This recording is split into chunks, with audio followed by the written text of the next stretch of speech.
has been translated and published in Japanese in addition to English. And guess who the translator was? Atsuko Abe. So they're together again here. Interesting. But Professor Chung also brings another dimension which has been missing so far throughout this, at least formally, throughout this discussion. She is Korean, Korean American, and an expert on, especially on Koreans and the Korean community in Japan. So she's going to talk to us about immigration and citizenship and other things in Japan. Okay, the final participant was a student of mine. I had him in a summer program funded by the SSRC and the Mellon Foundation at the University of California at San Diego. I have many students who are alums of that program, but none more distinguished, I would say, than Michael Sharpe, who is also one of the most multicultural, interesting people you will ever meet. He is both a Dutch and American national, a native, I believe, of Aruba, but more recently Fort Lee, New Jersey, and he's a professor at CUNY in York College at CUNY. Again, his book, I guess I couldn't technically read it for the press since since you were a student of mine. You're not allowed to do that. Is that right, Sandy? Yeah. As a university press editor, Sandy would know. But the title of the book is Post-Colonial Citizens and Ethnic Migration.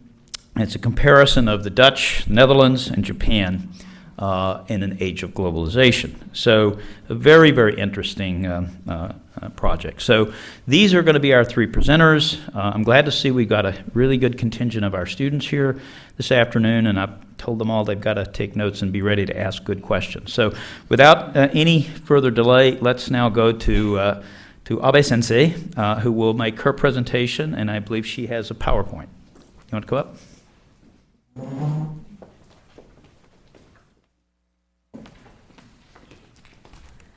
Well, thank you, Jim, for the very kind introduction. And just one very minor thing. DPhil is very Oxford thing, and Cambridge has only plain PhD. So I'm PhD rather than DPhil. The other place. Yeah, it's another place. But anyhow, I did spend my sabbatical year in Oxford, and I was in Wolfson College, and then in Cambridge I was in Trinity Hall. Anyhow, thanks again, Jim and Hiroki, for having me here. And actually,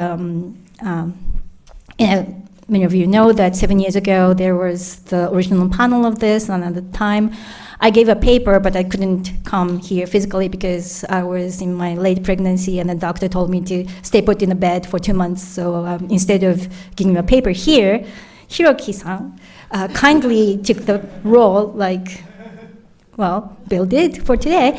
And instead I was just happily reading all those, the Three Musketeers again, or Anna Karenina again, and that sort of thing. So, but anyway, here, now I am to work. Okay. Today I'm going to talk about the immigration policy in Japan, but because the theme of this symposium is about the new nationalism, so my paper is mostly concentrating on how new nationalism is not really dictating the immigration policy these days.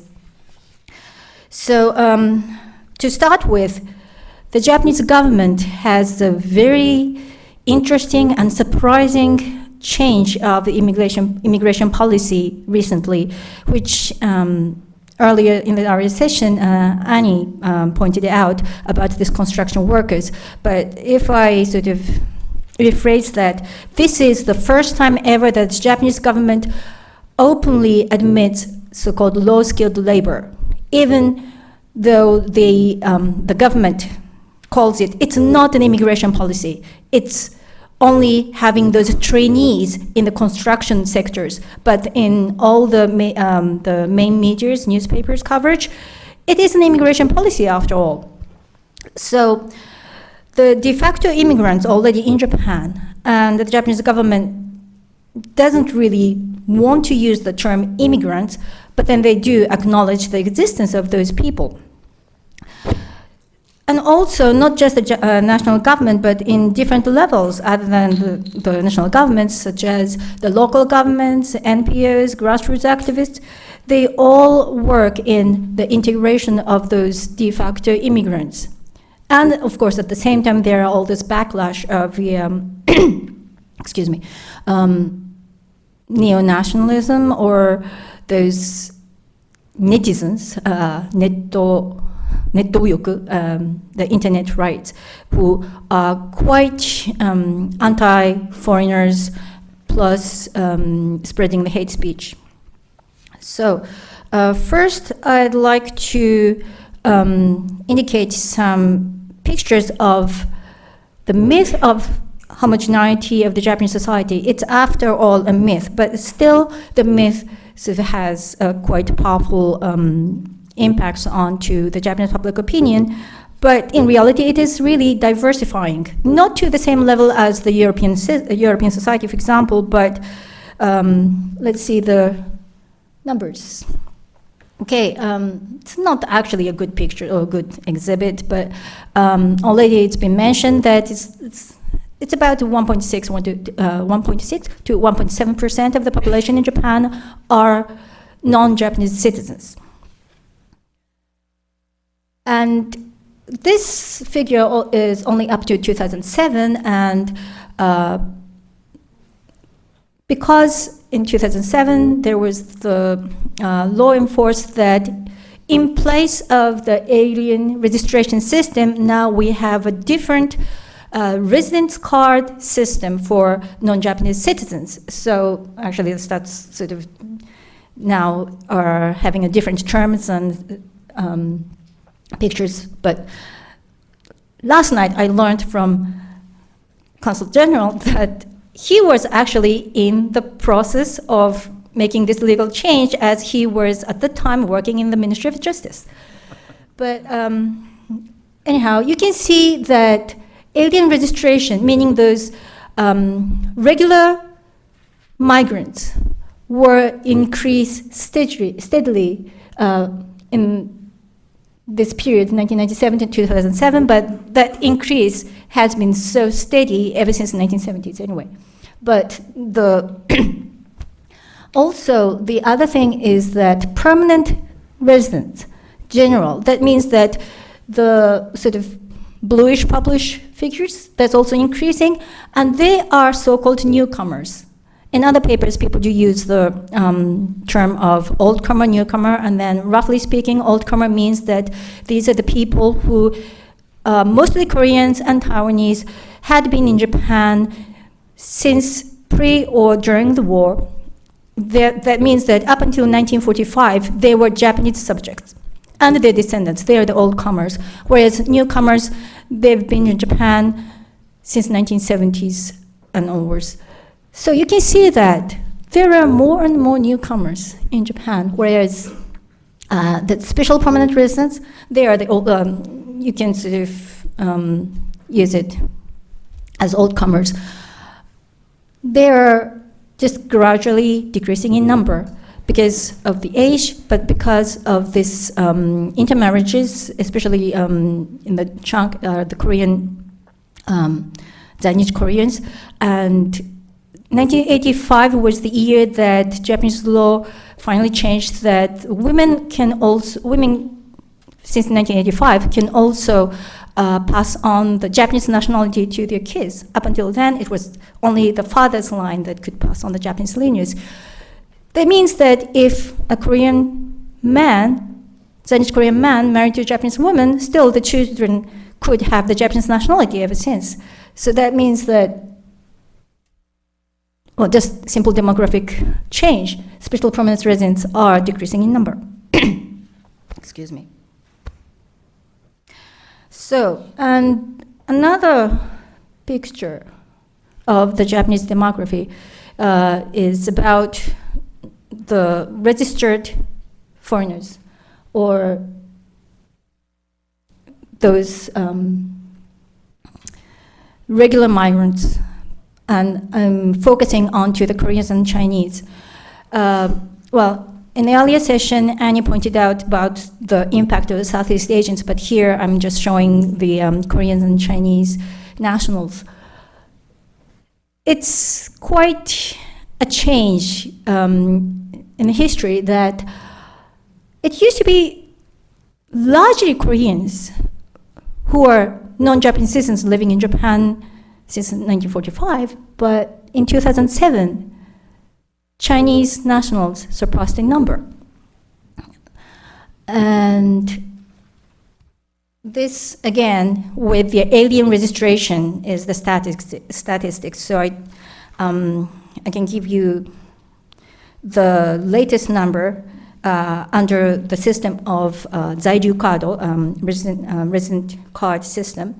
That is that as of 2014, there are 648,000, well, roughly 650,000 Chinese nationals, as opposed to 508,000 Korean nationals registered in Japan. So really, it flipped. And if I may add, this is the statistics that I got from the alien registration and Zaiju card registration. So that there is some difference between the census that comes up only once in 5 years. But this figure comes out every year. Well, we really have to look into how come there are like 200,000 numbers difference in census as opposed to this alien registration. So largely the non-Japanese citizens living in Japan are from Asia. Oh, obviously the largest number is from China, and the second largest group are Koreans. Plus, we do have those Brazilians, as we already have discussed, and then Michael is going to discuss further later, and those Chinese orphans, meaning that, well, now they're in their 70s, not necessarily 80s, yeah, roughly in the 70s, mid-70s, who were small young children at the time of the end of the war, left behind in the continent. And they were allowed to return to Japan in a matter of about 20 years ago, and then they started to, well, come back, provided that they can establish their Japaneseness with their family who were Chinese or could be half Japanese, or at least culturally and linguistically they were all Chinese, but then there was this returnees who consisted of a so-called, well, in a way, cultural minority in Japan as well. So every time those cultural minority appears in public eyes, then there are all this backlash about, okay, now we are more diversified in the Japanese society, how can we really maintain the Japaneseness, or how can we be more multicultural? And the backlash of, well, we really have to maintain the homogeneity, but in reality, we are not really that homogenized anymore. Okay,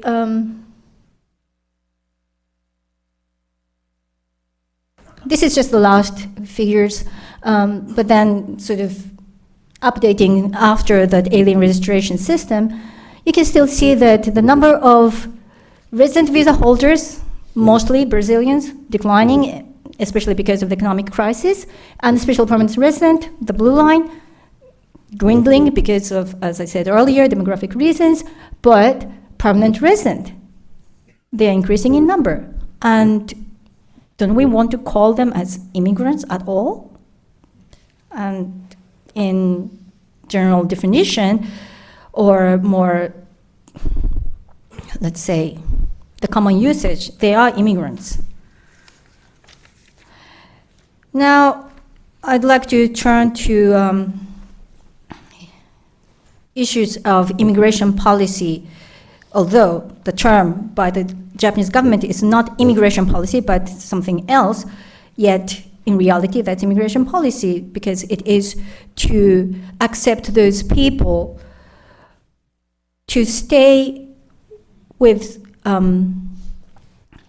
allowing them actually without designated time limit, although they may have initially at the time of the entry, but they can renew their visa status.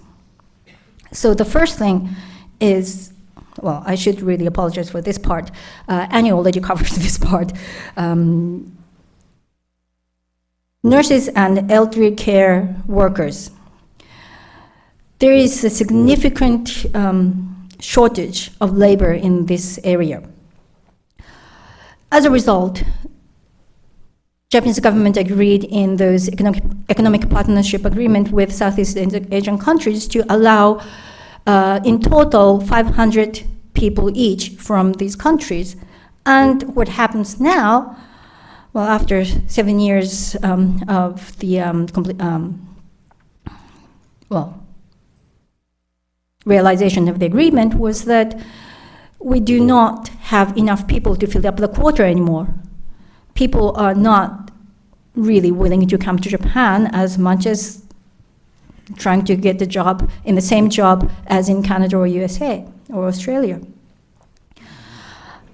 Then also, in the paper, I argued more about how Japanese ministries try not to make it as an economic solution or a labor solution, even though there is a stark difficulty in the labor market in those sectors.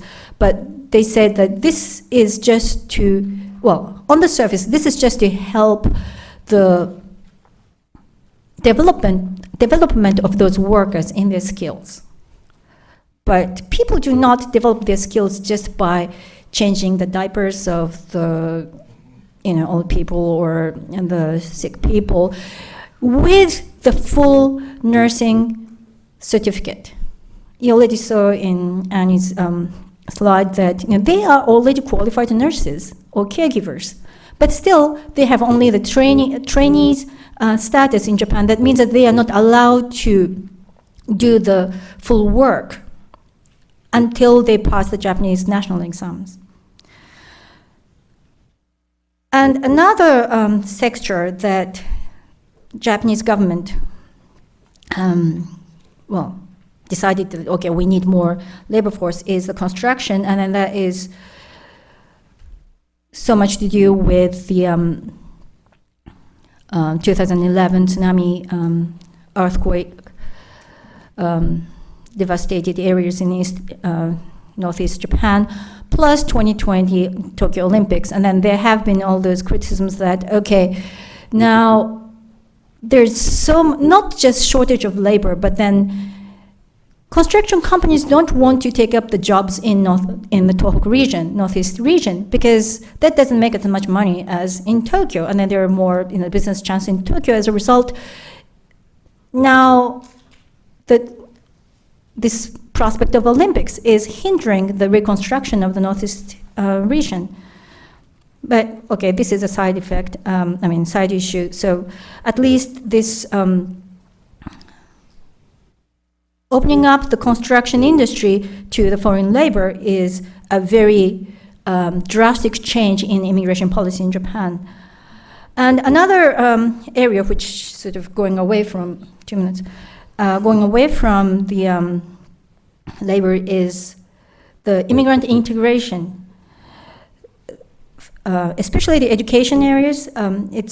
Education is the most intensively tackled and studied issues in terms of immigration issues in Japan, and especially those local governments that has the concentrated population of the foreigners quite recently, rather than with the old comers, have severe problems of how to deal with those children whose mother tongue is not Japanese and whose parents cannot really have time to deal with those Japanese schools and then communities. And one problem that I should point out here is that still at the national level, the Japanese government takes the stand that the compulsory education as duty applies only to the Japanese nationals. That means that, if you don't have the Japanese citizenship, you can send your children to those schools that are not certified as the full Japanese schools, but it could be some ethnic schools that is not really following the Japanese standards and stuff. But also it could happen, and it does happen, that people are just left alone that if they don't send their kids to school at all. So finally, I should really mention the citizenship issue, that aside from the national citizenship, which of course, we are talking about immigrants who do not have the Japanese nationality or Japanese citizenship. But in Japan, especially in those local governments or local areas, they're all talking about those local citizenship or 外国人市民権, foreign citizenship. What does it mean? It is still controversial, but in the Japanese language, the conceptualization of the citizenship can be quite different from the notions of citizenship, or the more common the notion of citizenship in North America and Europe. But it can be said that because of this conceptualization, grassroots activism and local governments can really utilize the idea of citizenship to apply to those non-Japanese citizens. But of course there's a limit, because national citizenship, after all, is the framework of the citizenship that people can rely on in terms of the protection of their rights.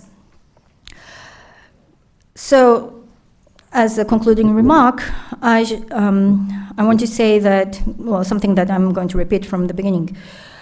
Immigration policy in Japan is still very restrictive, but it's not exactly governed by the nationalism that we have seen in the earlier sessions, but rather, especially in terms of integration practices, it's mostly led by the grassroots activism together with the local governments.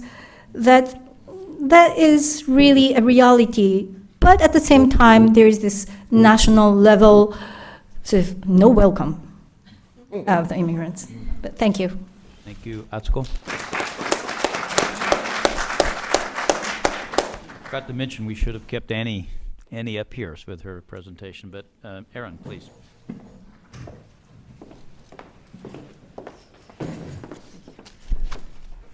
I'd like to thank Hiroki and Jim for organizing this conference, and it's a pleasure to be back in Dallas. The last time I was here was for a conference on controlling immigration that Jim also organized, and I have to say, among the many conferences I've been to, the ones organized by Jim have been the best. He really knows how to organize a conference. It all depends on the staff.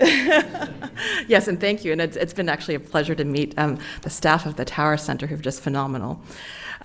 Now, those of you who follow immigration politics in Japan have probably heard of the term tabunga kyosei, or multicultural coexistence, which has become very popular in Japan these days, even within the Japanese government. And this is a stark contrast from the cries of the failures of multiculturalism, and the death of multiculturalism that we hear about in Europe, especially since the late 1990s.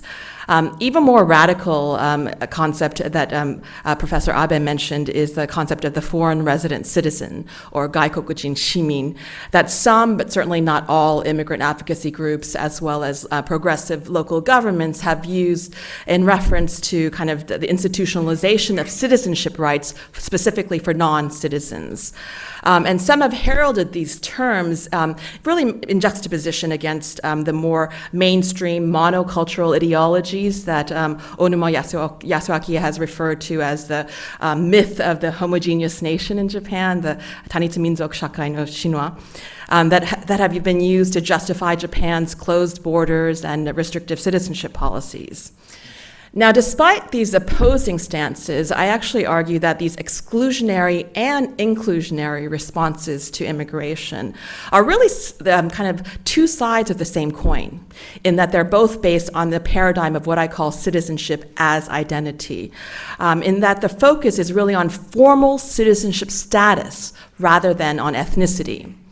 In particular, my paper is examining the ways that recent immigration has both reinforced ethnocultural understandings of Japanese identity, and at the same time has provided opportunities for opening up both the meaning as well as the practice of citizenship in Japan.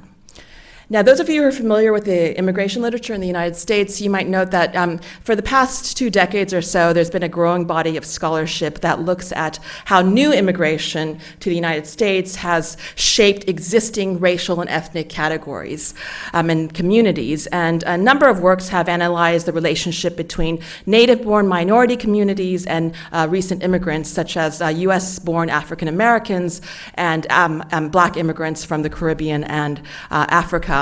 But few have really examined how this impact has shaped political mobilization among the minority communities themselves. Now, Japan is an especially interesting case for examining this relationship because not only does it have native-born minorities, but it also has native-born foreigners. And this has to do with Japan's descent-based citizenship laws, which means that no matter how many generations you've been in Japan, no matter if you're born in Japan, your parents were born in Japan, your grandparents, great-grandparents, and so forth, you're not a Japanese citizen by birth, by any means, okay? So in Japan's case, recent immigrants and native-born minorities are linked not only by their common racialization, but also by their legal status as foreigners, right? So one variety of reactions that we see from Japan's largest or oldest foreign community in Japan, Professor Abe mentioned this, the multi-generational Korean residents who are largely pre-war Korean immigrants and their descendants who are known as Zainichi Koreans, and I'm going to refer to them specifically as Zainichi Koreans, have really echoed some of the responses that you hear elsewhere. You probably have heard this in Dallas all the time. For example, members of the Korean resident community have complained that new immigrants are taking away jobs from native-born Korean residents, and that their activities, especially those that are deemed illegal, are making all foreign residents look bad, right? And that the hard-earned rights of native-born Korean residents should not be given to recently arrived immigrants who haven't done anything for this country, right? So I think this is you've heard this before, right? On the other hand, the rapid growth of the foreign community in Japan has also inspired new political strategies among the Zainichi Korean activists to broaden the scope of political mobilization to include all foreign residents, rather than limiting the claims making to the kind of shrinking Korean resident population that Professor Abe was discussing. Now, given the time limitations, I'm not going to go over the post-war construction of the citizenship as identity paradigm. I'll be happy to answer any questions during Q&A. But I'm instead going to jump right to the last few decades where, as Professor Abe noted, immigrant numbers have grown at a phenomenal rate from about 850,000 in 1985 to more than 2 million in 2013. Now, immigration policies in Japan are still based on the wrong notion, and this is not an uncommon notion, that immigration is temporary and controllable, and we all know that it's not. And therefore, they've entirely overlooked the problems of immigrant incorporation, of social change, and especially democratic accountability. Now, without any official immigrant incorporations that have been devised at the national level, local communities were forced to basically confront the challenges of immigrant incorporation on their own. Right. So in particular, local governments with relatively large immigrant populations, such as Hamamatsu, Osaka, Kawasaki, and Yokohama, developed programs and services for immigrant incorporation that ranged from kind of ad hoc Japanese language instruction and kind of superficial cultural exchange programs to much more substantive consultation services, free legal advice, for example. A number of scholars have argued that these kinds of local responses to recent immigration have set the foundations for broadening the meaning of what Japanese nationality and Japanese national identity are, and that this has led to a development of a type of multiculturalism in Japan.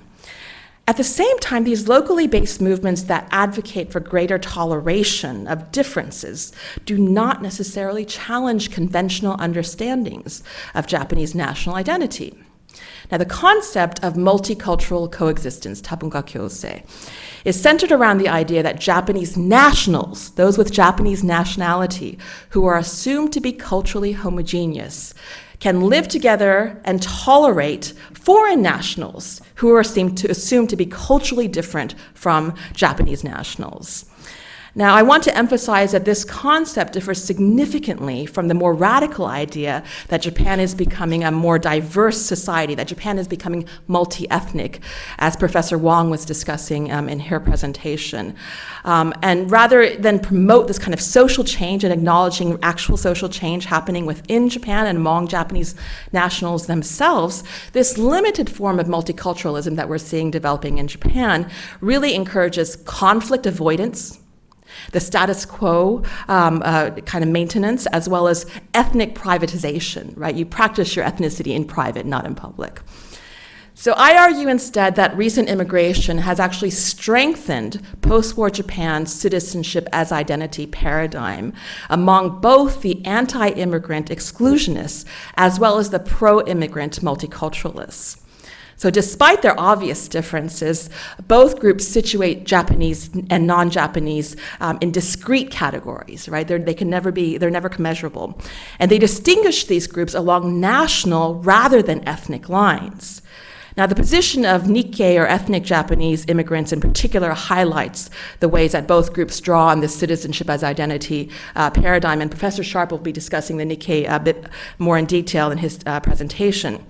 Now, but just to briefly state, although the Nikkei are ethnically Japanese, they're frequently at the center of public debates on the dangers as well as kind of the benefits of a multicultural society in Japan, based on their Brazilian or Peruvian nationalities, not on their ethnicities. And in fact, the presence of Nikkei foreigners calls attention to how distinct Japanese nationals are, even from ethnic Japanese, right? Now, if post-war Japanese citizenship policies shaped the citizenship as identity paradigm, and recent immigration has really solidified this paradigm, then we can say that grassroots responses to the citizenship as identity paradigm has produced the foreign resident citizen concept, the Gaikokujin Shimin concept that I alluded to earlier. And that's the final part of this tale, which really deals with immigrant agency.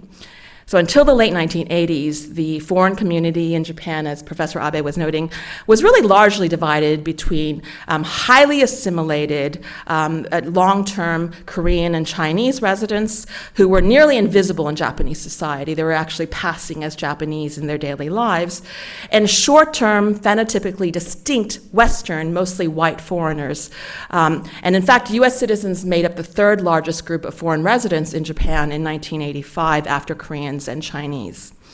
Now, with the arrival of relatively large numbers of Asian immigrants, as well as Nikkei Brazilian and Peruvian immigrants from the 1980s, this dichotomy between the hyper-visible white foreigners and invisible long-term Korean and Chinese residents really exploded, right? Not only did Asian immigrants become the largest category of foreign residents, and newly arrived foreign residents at that, but even immigrants of Japanese descent, right, were linguistically and culturally distinct from the Japanese nationals. Now, since the late 1980s, as Professor Abe mentioned, long-term Zainichi Koreans have used the term oldcomer to distinguish themselves from the recent immigrants who they call newcomers. And even those oldcomer Koreans who are largely sympathetic to the plight of the newcomer immigrants are very quick to distinguish themselves from the newcomers. And many are frustrated that, quote, the Japanese people see us, the oldcomers and the newcomers, as the same, right? For example, some Zainichi Koreans who are born, third generation Zainichi Koreans who don't speak very much Korean, if at all, are complimented by Japanese for their good Japanese. That you speak such good Japanese. Where did you learn it? Well, I was born here. My parents were born here. My grandparents were born here. And also just to sort of highlight the tensions, I interviewed a second-generation Korean resident who worked as a waitress in Osaka, and she expressed concern that the newcomer Koreans were taking over businesses, such as the Korean yakiniku or barbecue restaurants, the Korean groceries, as well as the local retail businesses that have long been owned by the oldcomer Koreans. And I quote from my interview, quote, "It seems that our oldcomer stores are being closed or taken over by newcomers every day. They can barely speak Japanese and don't know Japanese customs and laws, but they work hard, putting in 12 to 15 hours a day. They are here in Japan temporarily to make as much money as possible in the shortest period of time and then return to South Korea. But we live here with our families and have responsibilities and obligations outside of work. How can we keep up with that kind of competition?" And I'm sure you've heard that before too, right? Now, these narratives demonstrate the degree to which recent immigrants and long-term Zainichi Koreans really lack a natural bond or affinity, or even really a common identity, despite the fact that they're both Korean, right, in ethnicity. So aside from their common legal status as foreigners, Zainichi Koreans really have more in common with Japanese nationals than they do with recently arrived immigrants, even those from South Korea. So in this sense, the recent immigration to Japan has really diluted the citizenship as identity paradigm among Zainichi Korean community members. Whereas Korean nationality had long signaled been the last symbol of Korean identity in Japan for decades among really highly assimilated Koreans who spoke very little Korean, who had very little connection to Korea, and the only connection they had was kimchi and their nationality as Koreans, right? The increasingly visible presence of culturally distinct immigrants with the same Korean nationalities have really kind of thrown the limits of equating nationality with identity into sharp relief among Zainichi Koreans. On the one hand, this has led some of the Zainichi Koreans to further narrow their definitions of what it means to be a Korean in Japan, and excluding South Koreans from their definitions. But on the other hand, this dilution of the citizenship as identity concept within the Zainichi Korean community has also contributed to a distinct political strategy, a shift in strategy from a cultural nationalist movement that was really about kind of creating a Korean identity in Japan to more of a coalitional movement that aims at transforming Japanese society itself. Now, this movement is based not on a common identity among foreign residents in Japan, and on the contrary, Korean resident activists have deliberately linked the various groups of foreigners despite the vast differences among the groups in order to give kind of political force to their claims.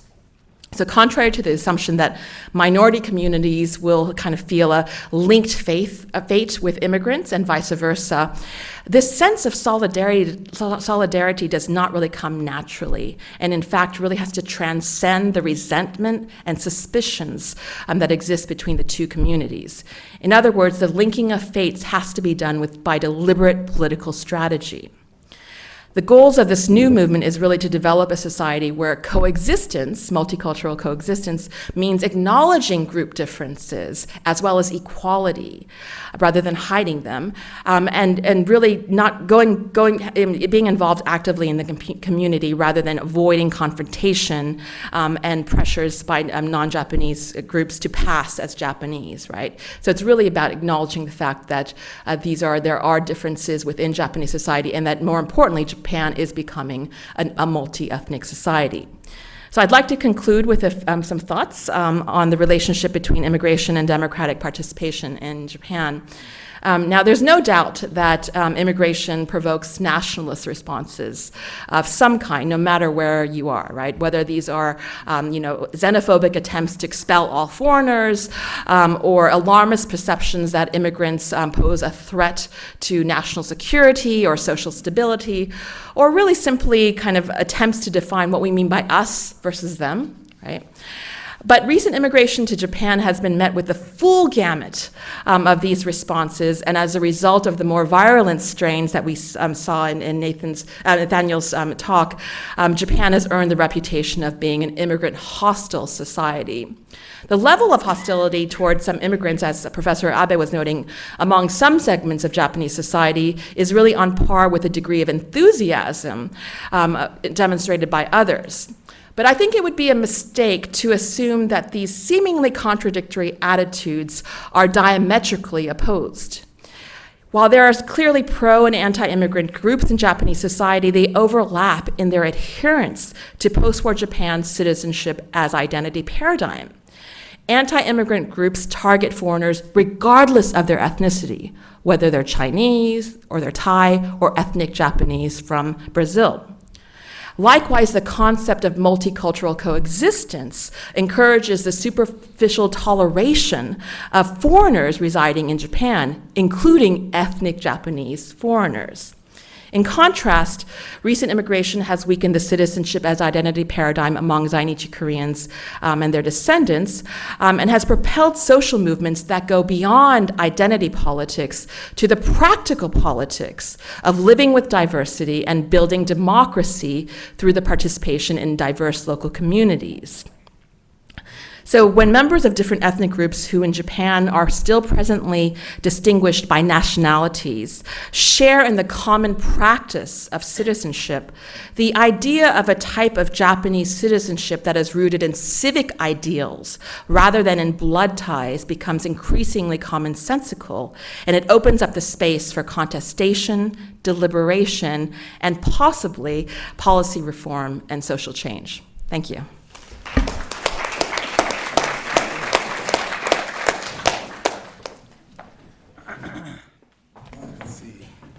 Hopefully I can do this. Yes, success. Okay, great. All right, well, thank you very much for having me, Jim, Hiroki, and the Tower Center. This is my second time here in Dallas.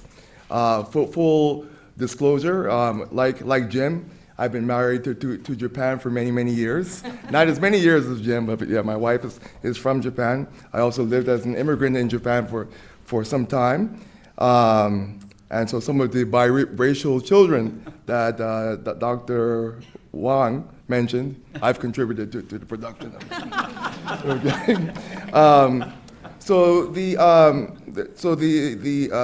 All right. So I'm arguing here that Japanese ethnic nationalism has influenced immigration policy in some ways, but not in terms of immigrant political incorporation. So the paper looks at immigrant political incorporation in the case of Latin American Nikkei-jin. That means the Japanese descendants. This is actually a part of my dissertation that has become my book. So in the paper, I tried to show how ethnic membership is instrumentalized by both state and non-state actors for political or economic gain, but not necessarily in terms of immigrant political incorporation.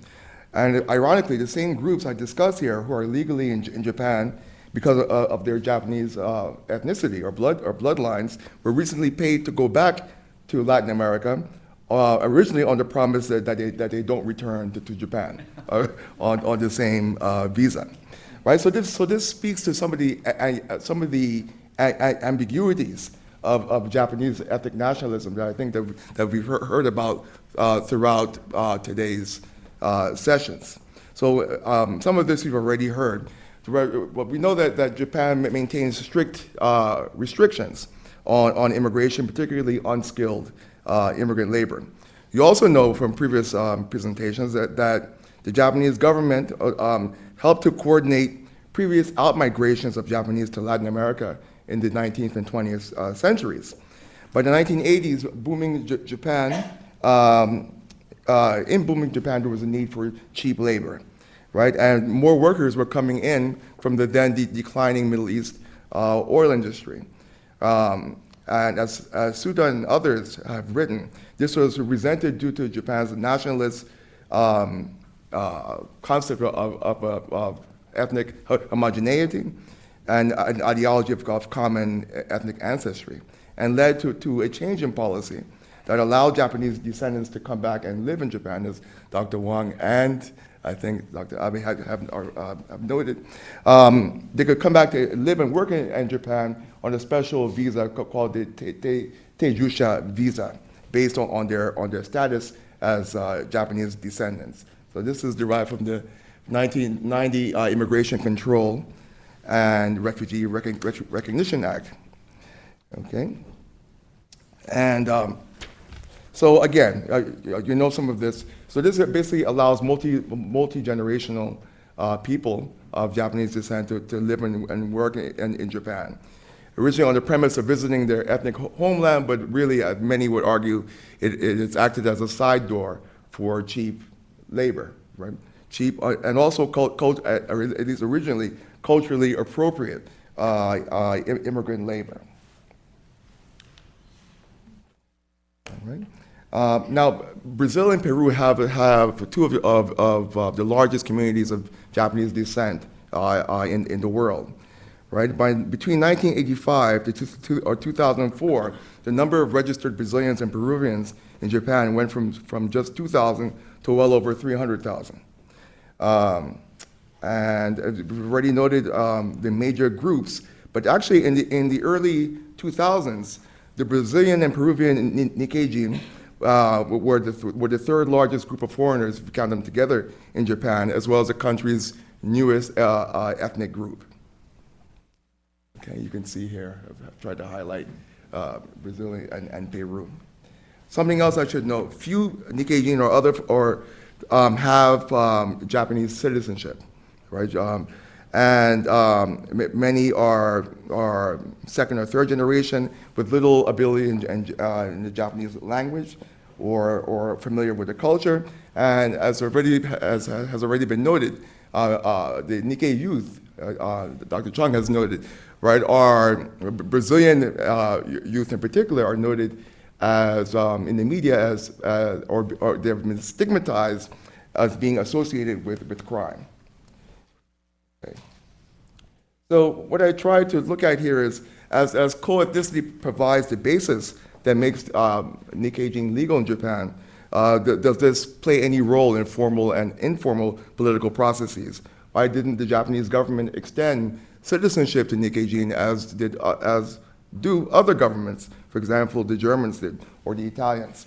Okay, and what facilitates or limits their political incorporation in Japan? We can hypothesize that co-ethnicity implies full community membership. If you look at the work of Miller, when he's looking at non-citizen guest workers in Europe, from Turkey, Algeria, and Morocco, he finds that prior to and after being extended political rights, that these non-citizen guest workers in Europe, they engage in what we call extra-electoral participation, homeland participation, consultative voice, unions and factory councils, political organizations, extra-parliamentary opposition. So if we assume that Nikkei would have it easier because of their co-ethnicity, we can assume it should be even easier, right, than from people from Turkey or Morocco and otherwise. What I've argued is Japan's changing ethnic citizenship regime, characterized by a blood basis for citizenship, the conservative LDP's single-party dominance of the political opportunity structure, and the ways in which Japanese civil society is structured, that up until recently, following the work of Pekanen, up until recently, it was fairly difficult to establish a political advocacy organization in Japan.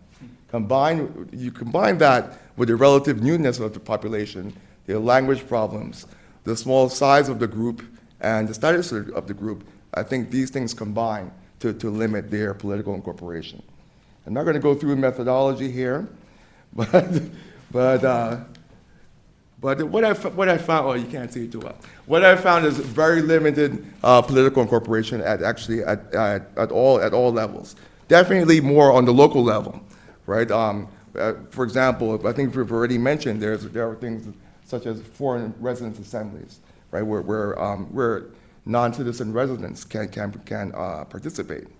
There's clearly a disconnect between central and local policy on immigration, between the central and local level on immigration policy. But what I have found is that the 1990s reform of the electoral system to a mixed member system combining single member districts with proportional representation, which is supposed to be good for minorities and women. This actually has resulted in a few more women as well as ethnic minorities in parliament, but not one Latin American Nikkei gene. Another surprising finding is that the people in parliament and on the local and civil society levels I've interviewed, they found that, we've already heard from Dr. Chung, that Zainichi Koreans are an excluded minority, right, over generations in Japan. But what I found is that the people I've interviewed, they thought that Zainichi Koreans should get citizenship before Nikkei gene, before they're co-ethnics. Okay, so, and in contrast to the Zainichi Korean and Chinese communities, Nikkei gene communities are not naturalizing at anywhere near the same rate as Koreans and Chinese. And also, you have many many soccer clubs and those sorts of things, but very few organizations, or basically no organizations, dedicated to political advocacy. Okay, you see in the media coverage advocating for local voting rights, for example, for Zainichi Koreans and other foreign residents, but not in particular the Nikkei gene. Oh boy. All right, so you've heard a lot of the story already, so I have to go. How can I sum this up? All right. Let me get to maybe a couple of quotes. Right, so let's see.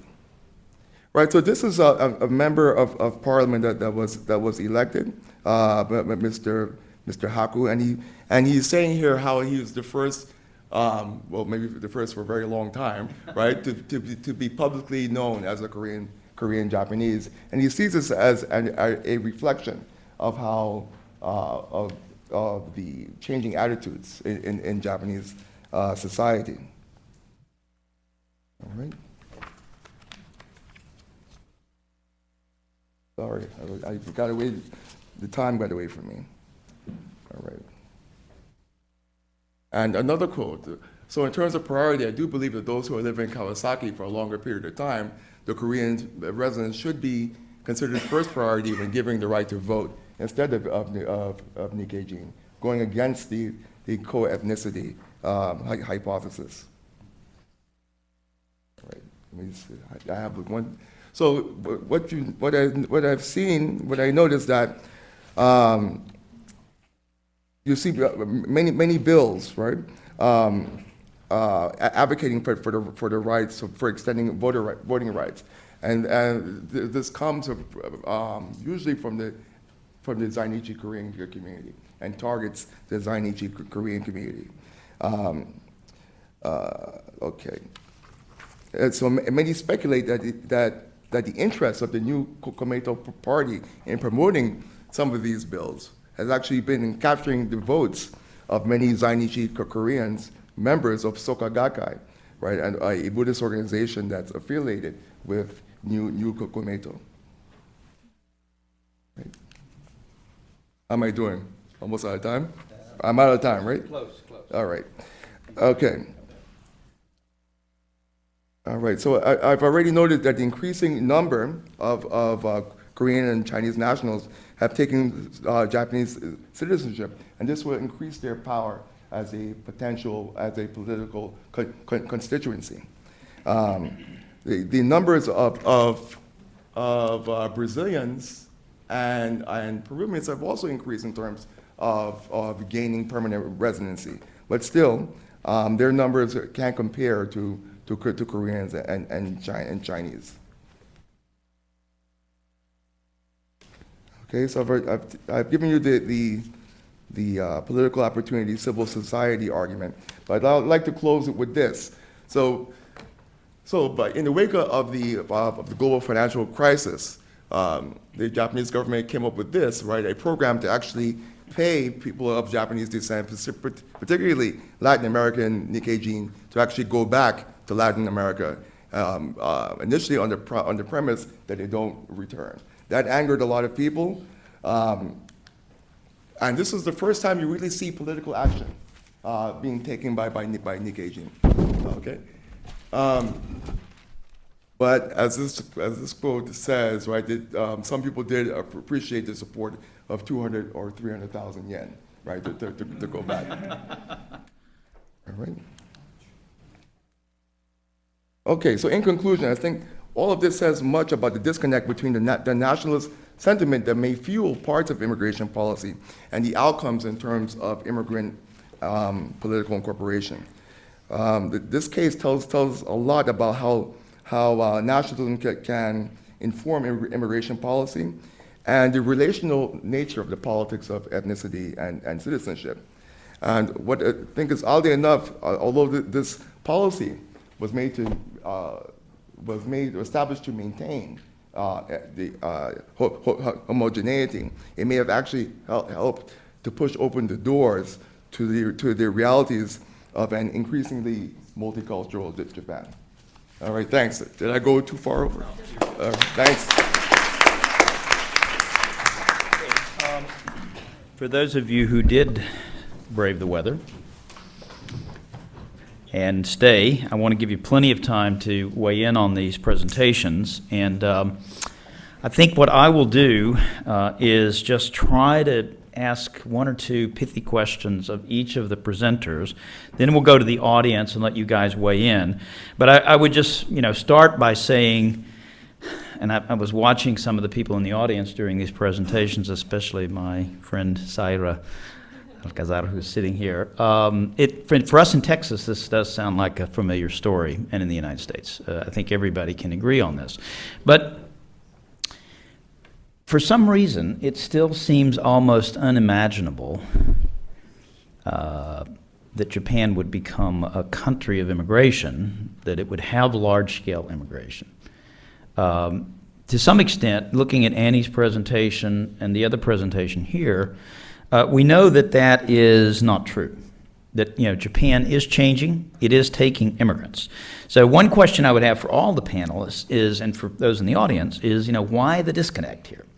And I know Thomas Berger has worked and thought about this a lot, as have I. But boy, this reminds me of Germany. I mean, it is so much like Germany. I recently had a young German colleague here who came and talked about the German approach to immigration. And one thing that the Germans share with the Japanese, and also with the Dutch, I would point out, these were countries of out-migration. These are countries that exported their people. And it was almost inconceivable that you could have someday a reversal. And the Germans, as you know, were, to quote my young German colleague and former student Uwe Hunger, who was here, they were in denial about this for decades. The German expression was Deutschland ist kein Einwanderungsland. Germany can never be a country of immigration. So do you hear this kind of discourse, in Japan? I mean, Japan can't be a country of immigration. So what my German colleague pointed out is that every society that goes through this, he actually had a little psychological model, that it goes from ignorance, denial, depression, and then ultimately to acceptance and coping, with immigration. So, is Japan at the beginning of this process, that the Germans went through? And of course, the other real interesting analogy with Germany and Japan is when you export a lot of people who go away for generations, guess what? They come back someday, maybe, especially if you have this co-ethnic idea or this blood idea about your identity. And I think the Japanese clearly share this with the Germans. And, you know, it's a distinction for those of us in this field. We've known it for many, many years, and it resonates with this panel here. The old German, it was Ernst Gellner, you know, that you have either a Kulturnation, which is a nation based on culture and ethnicity, and Japan seems to still somehow see itself that way, even though it's not really a homogeneous society, we know. The opposite is a Staatsnation, you know, which is this is a civic nation, one that sees itself in civic terms. And you often see the United States, France are sort of supposed to be models of this. We know that that's not really the way it works in practice, but at least ideologically, the French and the Americans like to define themselves as, you know, great republics where everybody can come. In this country, of course, we have the famous motto, E pluribus unum, you know, from the many one. And you know, the other phase that we're looking at here too is, and again, this is very familiar to Mexicans, Mexican Americans here. You know, it's the first versus the second versus the third generations. So, you know, and you hear this with the Korean community in Japan. Hey, who are these newcomers here? These Johnny-come-latelys? You know, where did they come off? You know, coming in here with such high-handed ideas about things. You know, don't they know that we've already been here for a generation or two? The flip side of this, of course, and this is something I really want to pose to the panelists here. Are we going to see, or are we seeing, the emergence of what Americans are very familiar with, which is the second generation, third generation problem? You know, those of you who are Hispanic in the audience know what I'm talking about. You know, the first generation, keep your head down, come, work, keep quiet, try to fit in, try to learn the language, and then something happens with the second generation or the third generation. And in Europe today, we know that the second and third generations are in full-scale revolt because of identity issues. You know, they can't succeed, they can't fit in, they can't find a job. So, you know, you have a return of radical Islam in the second generation or third generation in Europe. Are we going to see something like that perhaps emerging in Japan? I don't know, question mark, with the Filipinos or with the Koreans and others. And, you know, the other dynamic, and again, I want to try to draw the panel out on this, because Japan does share something with the Dutch and the British and the French, if you think about it for a minute, and that is it has a very strong imperial and colonial history. So, I mean, and Americans, you know, I was talking to Annie or somebody about this the other day, Americans, we've had our little colonial experiments in the Philippines and elsewhere, but we don't really have the colonial overhang here. Even, you know, apologies to my Mexican friends in the audience. We did seize half of Mexico's territory at one point, a minor historical footnote. But you know, Japan does have a colonial and imperial history, and that must be incredibly important with the Koreans. Just a couple of things in conclusion here, and again, I go back to the, I know Michael is Dutch national. He knows a lot about the Netherlands. And a couple of things here that strike me. Some of you may not know this. I assume Michael does. I don't know if you were a beneficiary of this. But the Dutch government, until the 1970s, would pay its citizens to leave. It paid them to get out of the country. I don't know if the Japanese were as aggressive in terms of inviting people to leave, but, you know, Japan was a big out-migration society. I don't know if the government ever, you know, put monetary incentives on the table to get people to leave. So in this sense, the Japanese and the Dutch have something in common, and that is, this is contrary to what we're talking about now, but they felt that, look, this is a small place. It's a small country. It's vastly overcrowded. It's overpopulated. Somebody said something about this earlier, which really didn't make sense to me. I can't remember who it was, that Japan was wanting to encourage in-migration. I think for much of Japanese history, it was the opposite. That Japan, they wanted zero population growth. They wanted to get people out. I mean, it's an island. There's very little arable land. And the Dutch, anybody in here been to the Netherlands? Remember the little boy with his finger in the dike? This is a country, most of it is below sea level. I think even today, the Netherlands is the most populated country in the world, more people per square kilometer than any other country in the world. So the question then is, when did this flip? How does this flip occur? You go from being an out-migration country, Auswanderer in German, and then you become an in-migration country, Einwanderer, and then you have an Ausländerpolitik, which is a foreigner policy, which is what Japan has today.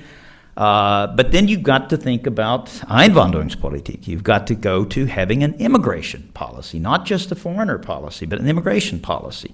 And of course, we know that the Japanese are experimenting with all of these trainee programs, which I find a great euphemism. In the United States, back in the 40s and 50s, we called them bracero. These are the guest workers. The Germans called them Gastarbeiter. And I would just conclude with one cautionary note about this, and that is, to quote our friend Philip Martin, nothing is more permanent than a temporary migrant. The migrants, the guests come, and guess what? They stay. And in the United States right now, unless I miss my bet, we're having a little debate about that, which might even lead to the shutdown of the Homeland Security Department. God forbid. So anyway, I will stop there, and I think rather than going back to the panel, now that I've sort of provoked a little bit, I'd like to open this up, bring us back to nationalism, and I see Professor Berger has been sufficiently provoked that he has raised his hand. This gentleman here, Nathaniel, and others. So don't hesitate. You've stayed this long. Don't be shy. Let's weigh into the debate. So, Professor Berger. Well, just two things which are being provoked by you, Jim. I was hoping to keep my mouth shut for a couple of minutes. But one of the things is when you integrate, and especially in terms of nationalism and national identity, I'd like you guys to sort of perhaps respond to this, is what are you integrating to? Yeah. Right? In the United States, we've got this whole civic religion, and when you become a citizen, you hold up. France has the same thing. The Germans, who were long resisting, now basically are trying to, they're having a great deal of difficulty figuring it out, but it's basically the ideals of a Rechtsstaat, a nation of rules, of laws, based on a kind of Enlightenment tradition which goes way back in German history. Yeah. The Japanese used to have an immigration policy. Oguma Eiji describes very nicely how Japan once had this sort of inclusivistic notion. I think some of your papers mention about how there were Koreans who were members of the Japanese Imperial Diet. There were Koreans who were generals. There were 300,000 plus Koreans serving in the Japanese army. Lots of Taiwanese and so forth. And that ideology collapsed at World War II. And we're dealing with that legacy. So then the question that the Japanese have is, what is it that immigrants are supposed to be? Right? Is it how they put out their garbage? How they tie up? Living in Japan, let me tell you, when I didn't do this right, little old ladies came from the neighborhood and said, you speak Japanese, living here, this is one of the #1 issues. How you... But it must be something more than that. And I don't know if there's any real discussion in Japanese political quarters about that kind of question. Maybe it's not ready yet. Then the other thing is, I have to say, security dimension. Here we go. And one of the things which made Japanese immigration law so restrictive was the concern with security. They described immigrants ants in the belly of the lion. Japan is like a lion. These are ants who are eating us out. They're the bacilli which are bringing in communism, socialism into Japan. Terrible thing. And some of that ultimately, they're also saying, those Chinese, look, they had the Olympics, right? They sent all these folks over and they're protesting the Olympic torch and they're trying to stop it. This is what we want to worry about. And I know that some of the folks in Komusho, the law ministry, they can and very much so. I think, dimension which I think we can't overlook, and I'd sort of like your thoughts about Okay, yeah, you're going to get another shot in a minute because you're going to do great concluding remarks that are going to bring all this together. But let's see, who did I have on my list? I think this gentleman here, Nathaniel, then the consul, and we'll just keep going around. You collect and keep your questions short, please. My first question is there discrimination based on country origin within the Japanese? Reason why I'm asking is it sounds like if you're from the Philippines or Vietnam, you have to go through years of training, national exam. But my friends from America, they freshly out of college, don't know what to do. Hey, go teach English in Japan. So that's my first The JET question. program. Okay. My second question is, does Japan have the same issue as Europe or US in terms of illegal immigration? And if so, is the Japanese government more like turning a blind eye, or they do forcible deportation? Yeah, I remember the Japanese had a problem with Iranians at one point who were congregating in a park. There were a lot of Iranians working in construction. The Japanese solution to that problem? They closed the park, which I found an interesting solution. Yeah, Nathaniel. So first an observation, and then I have a question mainly for Erin. The observation is that, to the extent that history issues are really difficult, I think Tom pointed out that history issues are really, really critical for understanding what's going on with immigration, because on the one hand you have sort of the colonial history, and on the other hand you have the post-war, Cold War history, right? And so battening down the hatches for Japan meant sort of bringing this ethno-cultural, sort of homogenous idea of what was going on.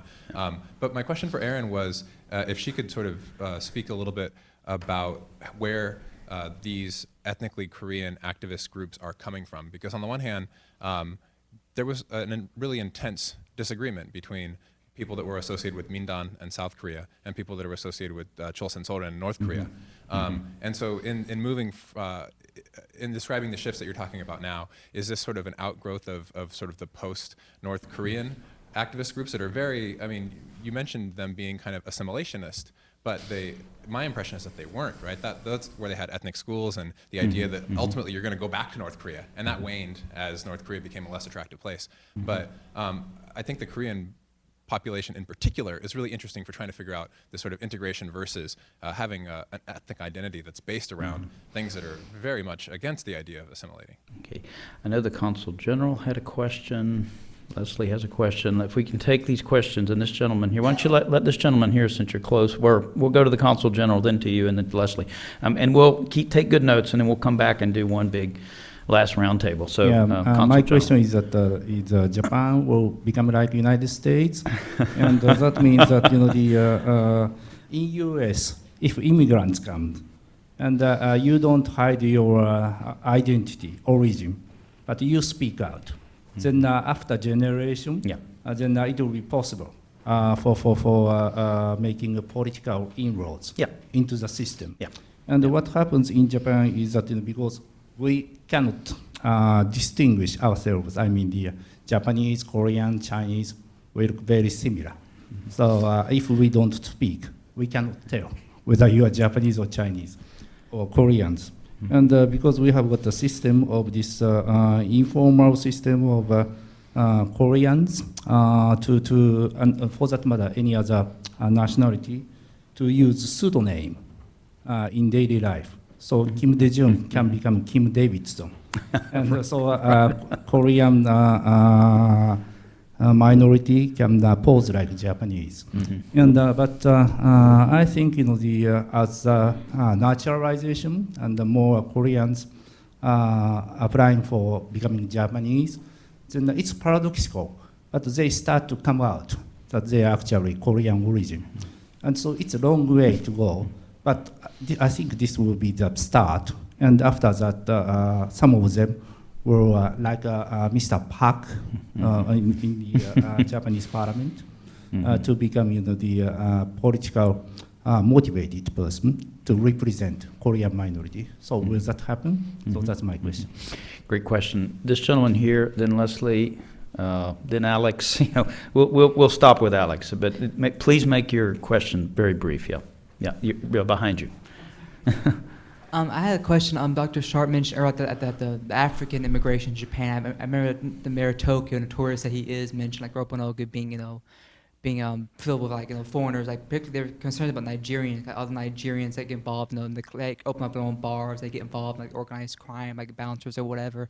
And I know it's kind of stereotypical, but that kind of seems to be the concern. I was wondering what Japan's stance on the seemingly, I guess, large Nigerian immigration, African immigration, and because we talked about the Chinese immigrants, the Korean immigrants, about the other ethnic groups actually seem to have a significant concentration in Japan. Okay, Leslie, quickly, and then Alex, and then we'll stop. Yes, I just was wondering if the panel had ever heard of Kenichi Ome or Omai. I think he used to be with the Japanese Diet. He headed McKinsey in Japan. On my first trip to Japan, the concierge in the Imperial Hotel in Kyoto insisted I read his book, Beyond National Borders. And he very clearly, 25 years ago, said, we need to stop talking about ethnic identity. We are Chinese. We came from China originally. We need to start admitting we're Chinese. Did that ever make a dent in the culture over Okay, there? Did you ever hear about it in your studies? Just There's curious. a good one to drop on us at 4:12 in the afternoon. Alex, yeah, he's behind you. Yeah. Just one question. Has Japan ever, I know in many Asian countries, this idea of dual citizenship Yeah. is not there. And it's, anybody, like in Singapore, the same thing, you have to give up your citizenship before you can become Singaporean. I wonder whether that is something that is, in policy play in Japan. Another question is whether this idea of Japanese overseas citizenship. I say it because in Taiwan, there is a case like that, wherein you can have a Taiwanese passport, but you don't have a right of residence in Taiwan. Because you're not born in Taiwan, or you don't have a residency card. You can apply for it, but it takes some time before you actually have the same political rights. But you carry that passport, which is really quite funny. It's two different type of passport. It's Taiwanese national overseas. It's almost like the B&O passport with the British national overseas. So I thought that was quite an interesting. And then the idea of nationalism and its relation to immigration or migration. In the case of Taiwan, which is I think quite interesting, it became part of a strategy to define a new nationalism in Taiwan. In the sense that when the DPP administration came in 2008, they became very active in opening up citizenship and migration, not only to the co-ethnics, but also to Southeast Asian migration. And part of the story then became that, see, we're not Chinese. This is a new Taiwanese identity. So I thought it was really quite interesting as how immigration can be used to create a new nationalism or a new idea of a civic nation. I once wrote an article, and I made the huge mistake of writing about the island nation of Taiwan, and I got really bad. And then just last one on Jim's provocative comment about will Japan ever get there compared to Germany. I was just talking to Nat. It will take a while until the either the Japanese national baseball team or the Japanese soccer team incorporates people like a name like Mesut Ozil, kind of like that. Well, some of us are old enough to remember Sadaharu who was the greatest Japanese baseball player of Chinese origin. So quickly, let's go with the panel. Back to the panel. Michael, I'll let you start, and then Erin, and then Abe-sensei will wrap it up, and then we'll come hear how Thomas Berger is going to pull all of this together, and we'll have a brilliant edited book coming out of it. So, Michael, why don't you start? Take a couple of minutes. We'll just go down the... So you wanted me to explain the difference of a local and national level responses? I think I'll leave that for if you don't mind.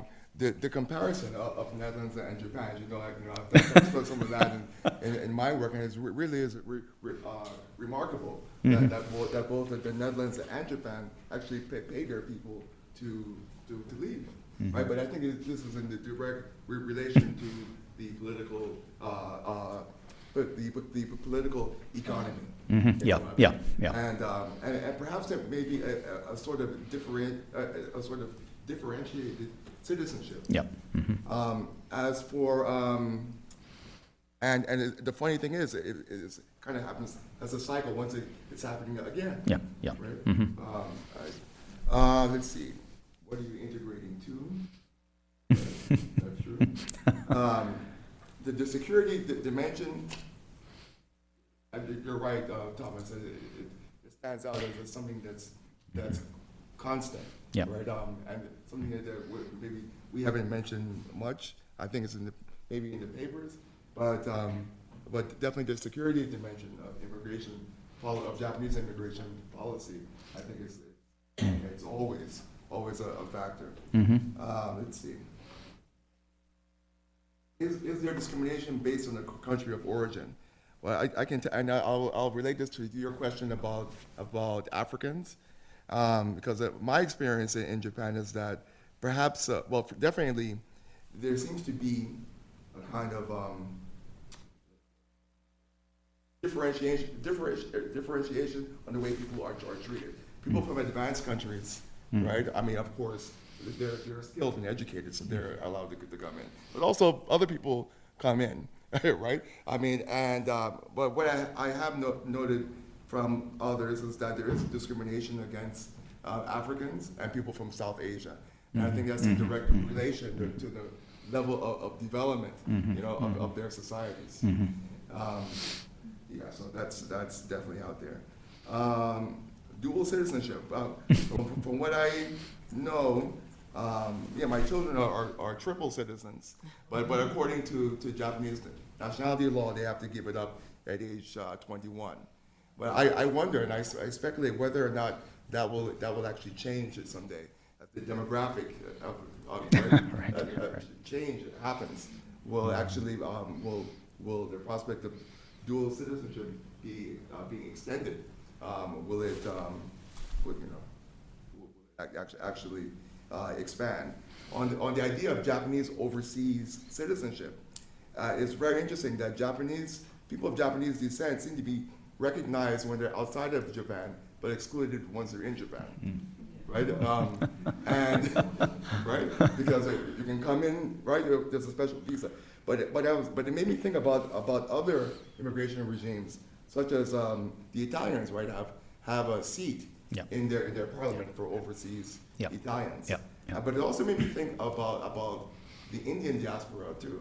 It has some kind of representation for Indians. Okay, thanks. Erin, would you like to weigh in? So I'll address it by going historically with the security.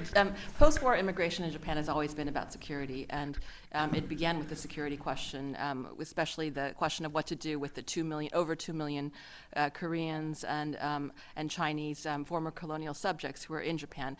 And this goes to your question about colonialism. You know, Japan was the only former imperial power that had the largest immigration of its colonial subjects to the metropole before decolonization. So this was before 1945, where Japan had 2 million already. And so, you know, the citizenship as identity paradigm that I discussed, you know, goes from basically first repatriating as many of the former colonial subjects as possible, and they succeeded in repatriating 2/3 of that population, closing borders to further immigration, especially to illegal immigration, most of which was coming from those Koreans who were repatriated, who went back to the Korean Peninsula, found that the conditions were too volatile to stay, and so they tried to come back. And so, so Japan was already closing its borders to illegal immigration largely from the Korean Peninsula in 1946, and then denationalization of the former colonial subjects. Again, Japan being the only former imperial power that unilaterally strips nationality, Japanese nationality from its former colonial subjects. So, what are you integrating into? Well, if once, citizenship was about integrating into being a good imperial subject, right? Now, in the post-war period, citizenship as identity means that you become a Japanese ethnically, right? And so, up until the 1980s, naturalization procedures, as I'm sure many of you know, entailed not just just, passing an exam. There wasn't really an exam. It was more about showing how Japanese you really are. And there would be, interviews of your neighbors. People would come into your house and look at, what toys your children are playing with. Open your refrigerator to see, how Japanese you truly were. So it really was about becoming, ethnically Japanese. In regards to the generational issue, Japan has already gone through this. So I write in my book, Immigration and Citizenship, that while Europe is going through the second generation problem, Japan is the only advanced industrial democracy that has a fifth generation problem, immigrant problem. Fifth generation, right? wow. Fifth generation Wow. immigrant problem, because they still haven't incorporated all of their foreigners. And so they actually encountered the second generation kind of response in the 1960s already. 60s, so even though Japan formally has closed borders to unskilled immigrants, Japan has among the most generous social welfare benefits to foreign residents that are already residing within Japan because of what I call a non-citizen civil rights movement from the 1960s through the late 1970s, in which Korean residents were able to gain multiple rights specifically for non-citizens. And finally, just two more, sorry. The ethnic versus civic nation. I think Japan, there's this idea of this impossibility of Japan ever becoming a country of immigration. I think the best parallel will be South Korea. South Korea was once one of those, South Korea could never be a country of immigration. Now it has declared itself a country of immigration over the past decade. And it shows that, despite the fact that South Korea shares many of the kind of same ideologies about ethnic homogeneity and so forth, it has really, through mostly state-generated efforts to transform its policies to make itself more like a traditional country of immigration. Finally, Nathaniel's question about Korean social movements. I'm referring primarily to the second generation movements that really split from the pro-South Korea Mindan and the pro-North Korea Chochongnyeon, that really more were locally based movements that worked with Japanese civil society actors, and that chose to deliberately not to engage in the kind of North versus South debates in the Korean community. Abe Sensei will wrap up this panel, and we'll give him a hand, and then Thomas Berger is going to come up and just do something incredible. So, Abe Sensei. Before the remarks, I'll just be very short with the anecdotal answers. Can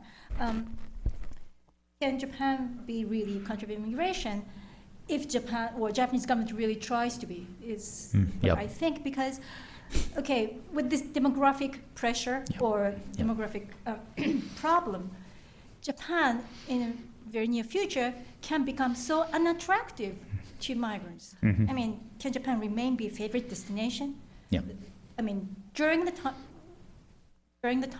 limited time, while we are still economically so prosperous, then we should have the system. Otherwise, people just don't want to come here. They won't come. And about Tom's remark about how to become Japanese. Just one anecdotal answer that I got interviewed with Kono Taro, the House of Representatives, said that two conditions. One is the Japanese language, and the second is to acknowledge the Tennosei. Japan cannot be a republic. But then he added that so ethnically or culturally, Japan can be more diverse, but the language is the key for the stable society. Is the way he sort of, as a representative politician, he remarks. So this is just one way to put. And another issue about dual citizenship. Yes, in Japan, legally and officially, it's not, admitted. But you remember Alberto Fujimori, the former Peruvian president, and then, he claimed the Japanese citizenship, and then the Japanese government, admitted. And then it is really the legally, it's not allowed to have dual citizenship, but then people just do not report to the government, and people still can retain their dual citizenship. That's just happening. So that's another A remark from the interview from Mr. Corner was that because that's the reality, then we should really have the rules that really reflects the reality. Okay. All right, let's give them a hand. So before we go to the cocktails and the drinks, which we're coming up soon, we're going to hear from Professor Berger, who will pull all this together and tell us what the book is going to look like. So Thomas, the panel can come and sit in the front row. Well, I think in the foreign ministry they often call a job which cannot be done, quoting a well-known American movie, it's Mission Impossible. So here I am doing, I guess, my best intellectual Tom Cruise imitation and trying to pull off a Mission Impossible. But I guess, look, the main thing, and we've got the main thing which I'm going to do is I'm going to try to go back to the sort of initial question which I raised. What should we make of Japanese nationalism today? I mean, that's obviously the bottom line. And all of the papers in different ways try to address that question and relate to that question.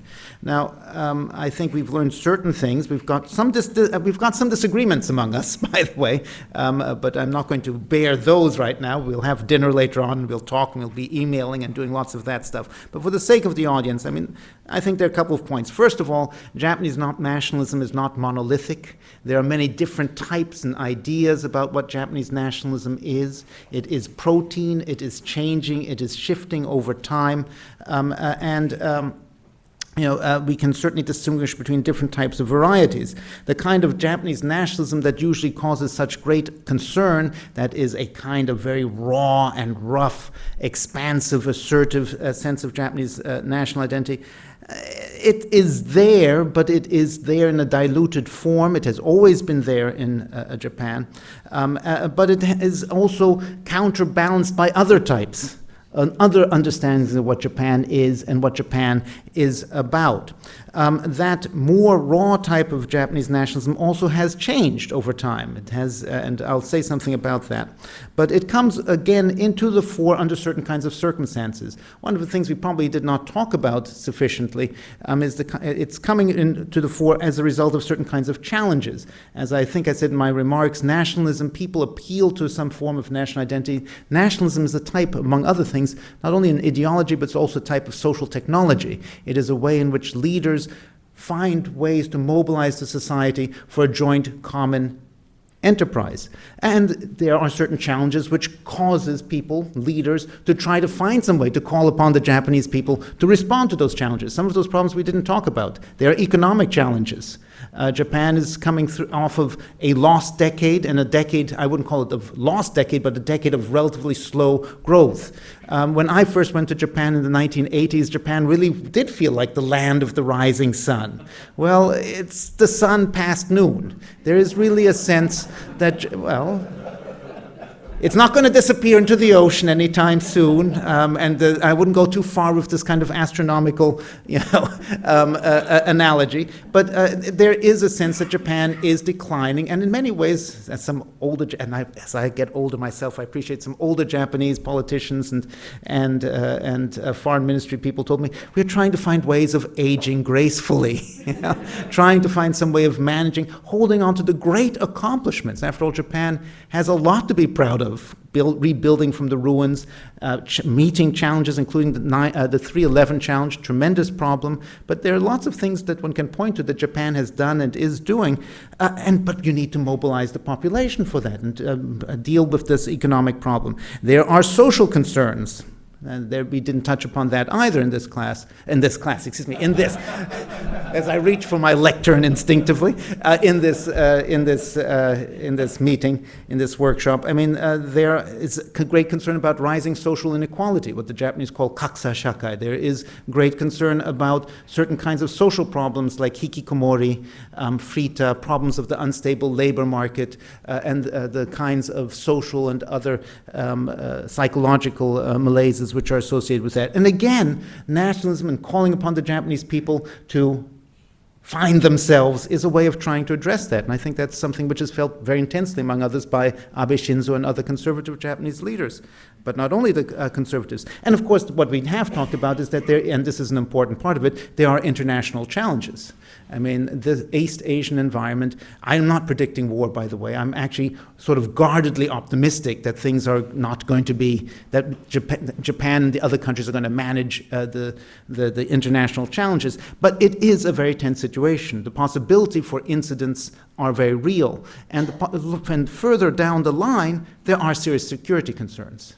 And Japanese policymakers, U.S. policymakers, I also might add that people in China and South Korea worry about these things. The South Koreans living at the edge of this volcano that they call North Korea are used to it, but they have real concerns. And again, nationalism calling upon the people is in some way finding something to appeal to a greater sense of a common enterprise is something that one should expect.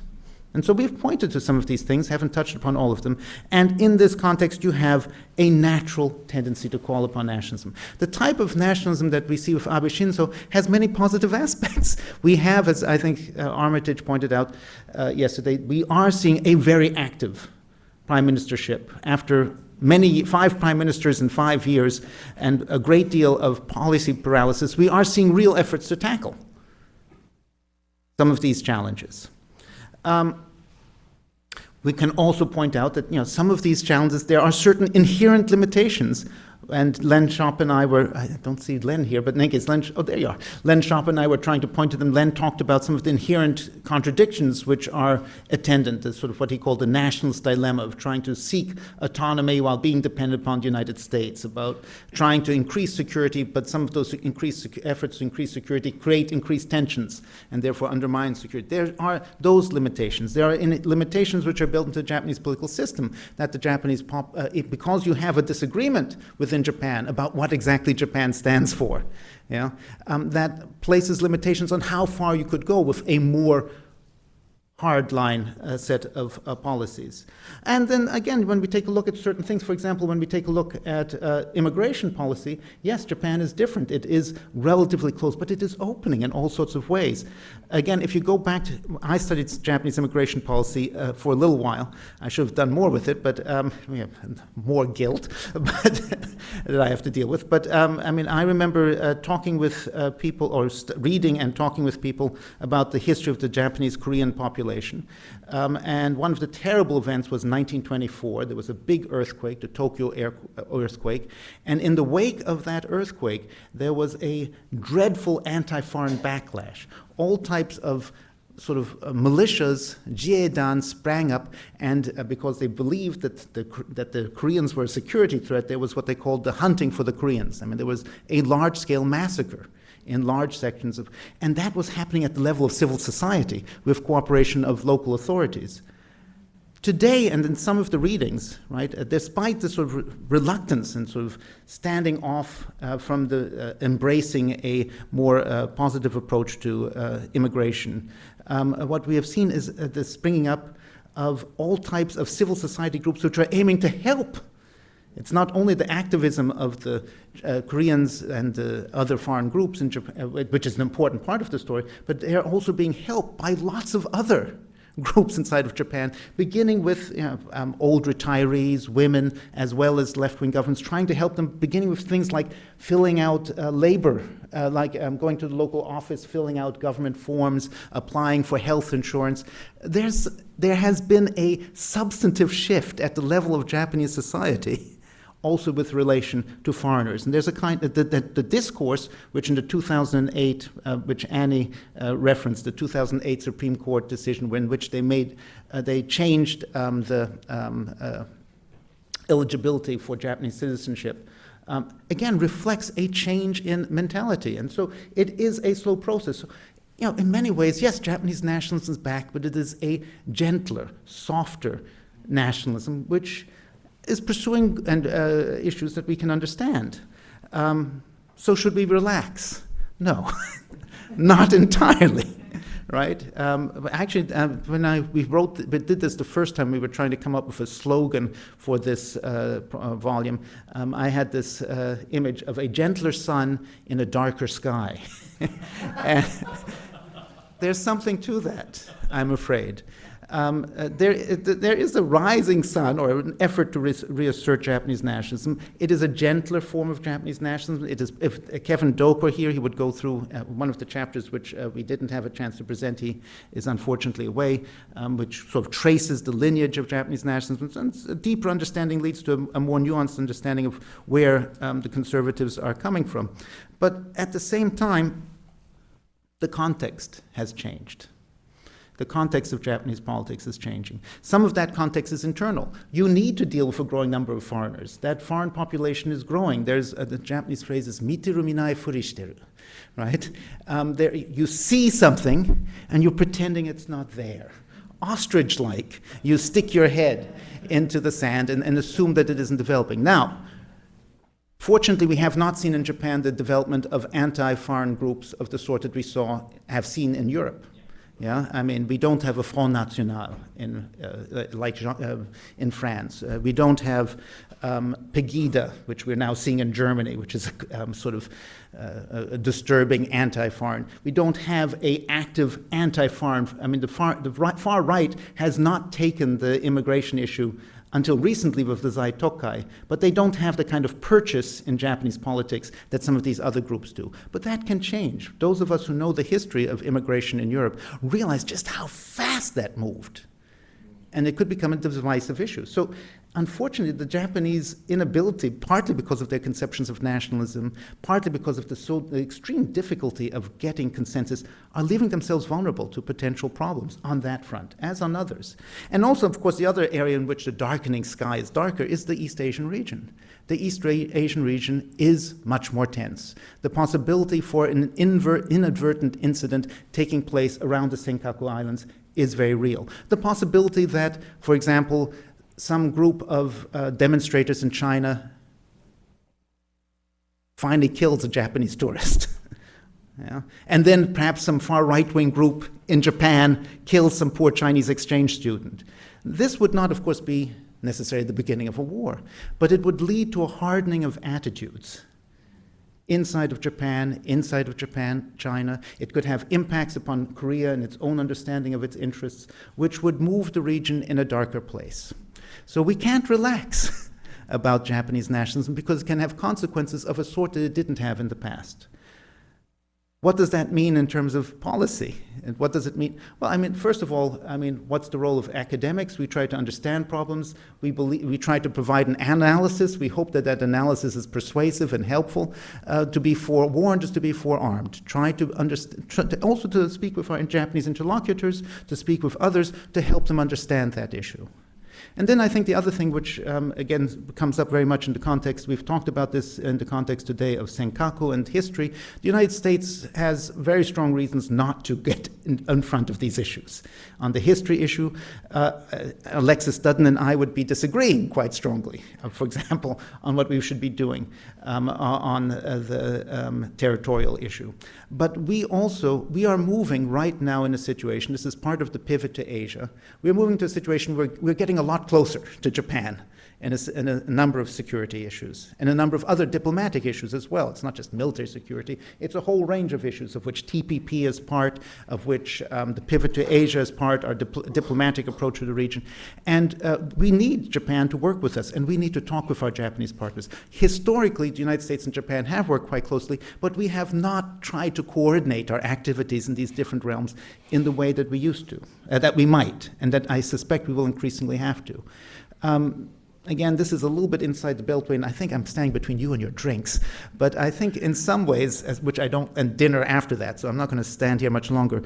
But there is one particular, in terms of the alliance, there's one particular parallel which I'll point to. The United States, in East Asia, the Cold War was quite hot, but the Japanese for a long time were able to stand back. It was, again, to use the Japanese phrase, which my Chinese friends told me, of course, it's from classical Chinese writings, it was a taigan no kaji.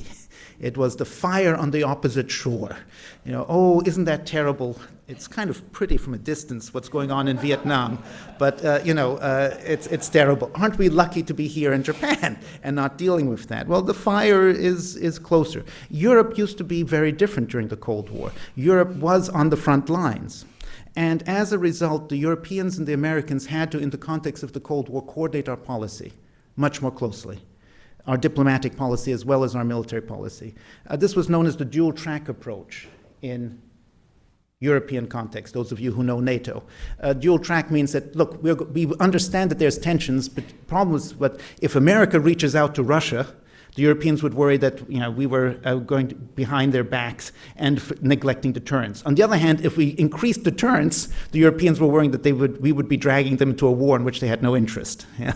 A real concern. And so we recognized that there was that tension, and then we said, basically, we promised each other that we will coordinate our activities. If the Europeans, as they did in the Helsinki Act, reach out to the Russians, we would understand that, and they would not neglect deterrence in their alliance commitments. If we strengthened our alliance commitments, we wouldn't end detente in reaching and interfere with European efforts to reach out to the Russians. That was a necessary understanding. In East Asia, if we have a more tense situation, I hope it doesn't become more tense, but the general trend lines aren't hopeful, aren't positive. If that happens, we're going to need to work out a closer relationship, a kind of dual track approach with the Japanese, with our other alliance partners in East Asia. And that means we have to talk about issues we haven't talked about before, issues which are domestically difficult, ones which have nationalist meanings, connotations, such as the territory issues, such as the history issue. And I think that's just purely speculation on my part, but I think it is part of what, in terms of policy for the US, something that we need to think about and which we need to talk about with our friends and colleagues in Japan and the rest of Asia. So with these grand thoughts being imparted to you, I thank everyone very much. This is my third time at the Tower Center. It's always been a pleasure.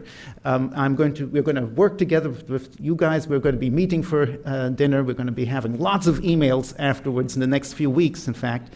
But I'm looking forward to helping put together, I think, what will be a first-class volume. Thank you.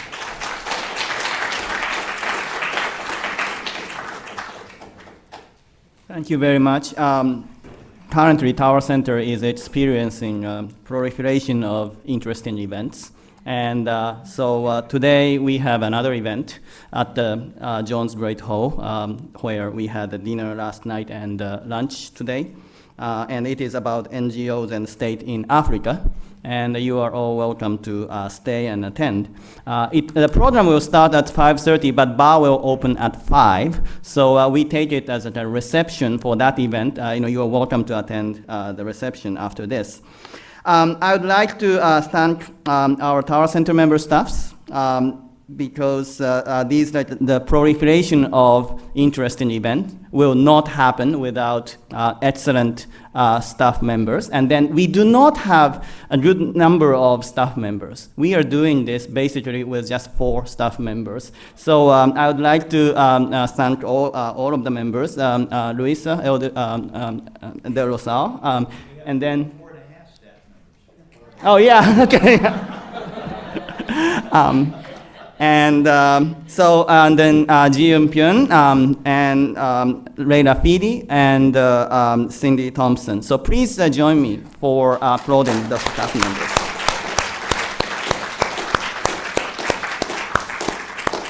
We adjourn for this event and have a safe driving back home. And so if you want to join the reception, the bar will open at 5. And thank you very much for coming. The bar is open now. Okay.